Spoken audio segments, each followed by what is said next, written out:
Ya kelihatannya dulu Bapak Ibu ini nakal, tapi nakalnya Bapak Ibu ini cuman perdata, tapi karena nakalnya Bapak Ibu diakomodir oleh pihak bank inilah yang jadi kena pidana. Salam hukum dan keadilan untuk semua. Bertemu lagi dalam channel YouTube Edukasi Hukum dan Spiritual ini, dalam channel Kemo & Co, The Ultimate Lawyer, dalam tema Alam Astral, Advokasi Legal Masyarakat dan Advokasi Spiritual, Alam Astral. Bersama saya, advokat ganteng bawaan lahir, cerdik pandai, anugerah sang pencipta alam, bukan yang terbaik tapi yang paling banyak penggemar, bukan preman tapi para preman memanggil atau ketua, bukan dukun tapi para dukun memanggil eyang atau sesepuh. Bersama saya, kita kaji dan diskusikan hal-hal seputar hukum dan spiritual, beserta fenomena-fenomena dan fakta-faktanya yang terjadi dalam kehidupan sehari-hari. Oke, tidak perlu berpanjang lebar lagi, kita masuk pada sesi kajian kali ini. Bapak Ibu para pemirsa yang berbahagia, dalam kajian sesi kali ini saya akan melanjutkan kaitan dengan permasalahan kredit macet.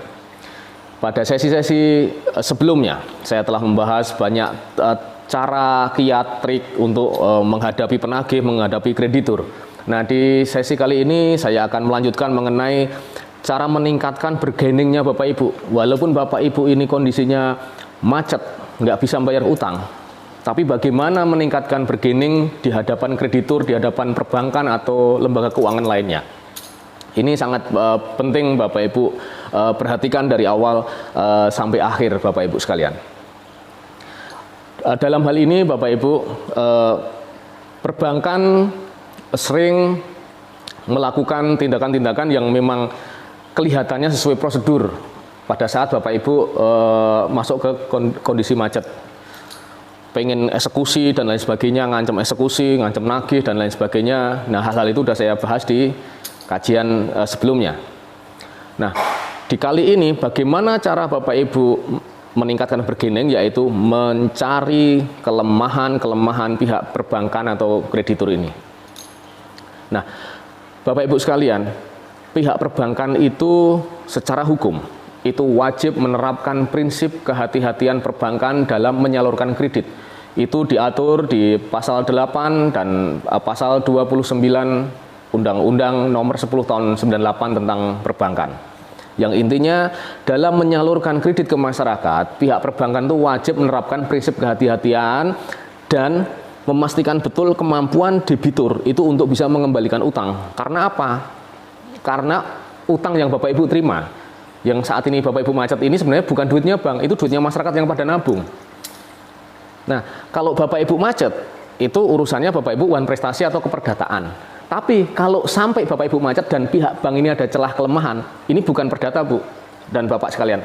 Pihak bank ini melakukan tindak pidana, yaitu pidana ketidakhati-hatian. Nah, ini bisa Bapak Ibu gunakan untuk meningkatkan bargaining. Contoh apa itu tindakan tidak hati-hati yang dilakukan bank? Itu contoh seharusnya nih di awal Bapak Ibu sebenarnya tidak layak untuk mendapatkan kredit.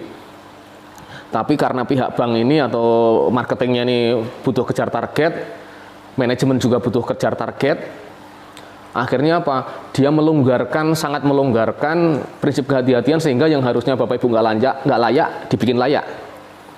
Nah, walaupun Bapak Ibu untung nih dapat utang dan akhirnya macet, ya nggak apa-apa. Itu kan Bapak Ibu memang ya sudah macet saja. Tapi itu urusan keperdataan kalau Bapak Ibu.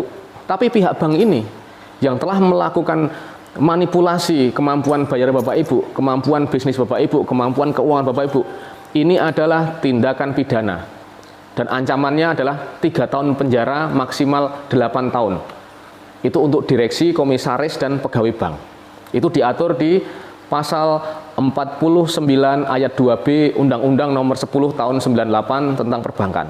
Nah, banyak sekali hal-hal yang tidak hati-hati yang bisa Bapak Ibu gunakan untuk, ya dalam tanda kutip lah, untuk ngancem balik atau ningkatin bargaining Bapak Ibu ke bank. Contoh pihak bank kok ngancem mau nagih, mau bikin malu Bapak Ibu, pengen mau eksekusi dan lain sebagainya. Tapi sebenarnya Bapak Ibu masih punya harapan karena mungkin ada proyek baru atau ada penghasilan baru yang bisa untuk membayar, tapi kok ini sih pihak banknya kok ngotot banget nih. Nah, Bapak Ibu ingat-ingat di awal, ada nggak penyimpangan yang dilakukan? Ada nggak Bapak Ibu itu dulu nego biar ada penyimpangan? Ya kelihatannya dulu Bapak Ibu ini nakal, tapi nakalnya Bapak Ibu ini cuman perdata. Tapi karena nakalnya Bapak Ibu diakomodir oleh pihak bank inilah yang jadi kena pidana. Nah, kan untung di Bapak Ibu, rugi di bank. Nah ini salah satu celah. Contohnya apa? Bapak Ibu dimintain laporan keuangan. Sebenarnya laporan keuangannya secara akuntansi nggak layak dan diprediksi untuk berapa tahun ke depan juga nggak bagus. Tapi ternyata karena kejar target, pihak bank meloloskan, melayak-layakkan Bapak Ibu untuk dapat kredit. Itu pertama, ini udah fatal. Ini dia pidana, bisa kena 3 tahun. Atau juga harusnya sebelum melakukan persetujuan kredit itu pihak bank harus melakukan cek pasar dulu, trade checking. Ternyata nggak dilakukan. Bagaimana alur bisnis Bapak Ibu, bagaimana ke distributor, bagaimana ke supplier, dari supplier. Ternyata nggak dicek dengan benar, tidak ada ngecek nilpun ke supplier Bapak Ibu atau nilpun ke konsumen Bapak Ibu. Nah ternyata nggak ada. Wah itu juga pelanggaran prinsip kehati-hatian. Terus lagi harusnya agunannya Bapak Ibu mungkin berupa barang dagangan, stok dagangan, entah mesin-mesin, entah besi, entah apapun lah. Yang penting stok-stok yang di gudang Bapak Ibu ternyata harusnya dicek, nggak dicek, celah lagi. Bapak Ibu bisa punya bargaining. Bargaining untuk apa? Untuk ngancam, pihak bank atau kreditur, mending kita negosiasi untuk restrukturisasi karena aku itu ada kemampuan bayar nih, ini ada celah nih, besok aku mau ada bisnis baru atau proyek baru yang terkait.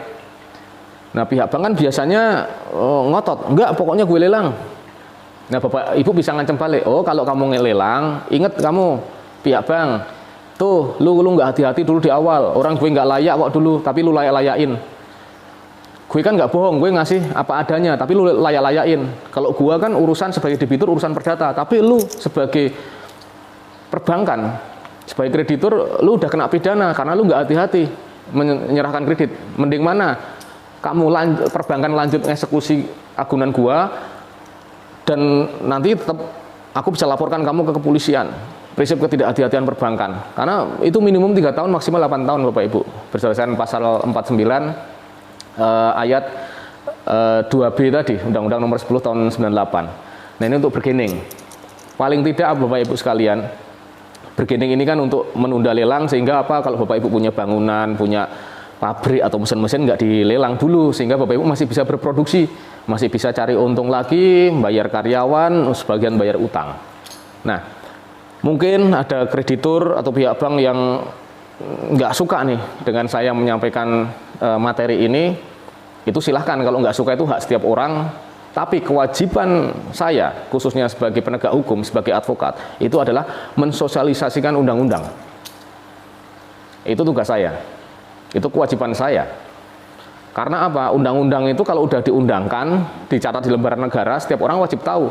Tapi kan tidak banyak orang bisa mengakses undang-undang. Nah itulah salah satu fungsi dari advokat untuk memberikan edukasi.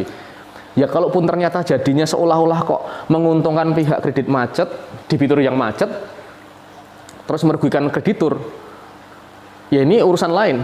Ini kan salah sendiri. Kenapa kamu sebagai perbankan yang diwajibkan hati-hati kok malah menyepelekan tidak hati-hati? Salah sendiri. Nah intinya seperti itu Bapak Ibu. Walaupun Bapak Ibu kredit macet, Bapak Ibu tetap dilindungi oleh undang-undang, dan kreditur manapun tidak bisa berlaku sewenang-wenang di luar jalur hukum. Semua harus diproses dengan jalur hukum. Untuk kajian-kajian teknik-teknik lain silahkan Bapak Ibu bisa cek di channel saya.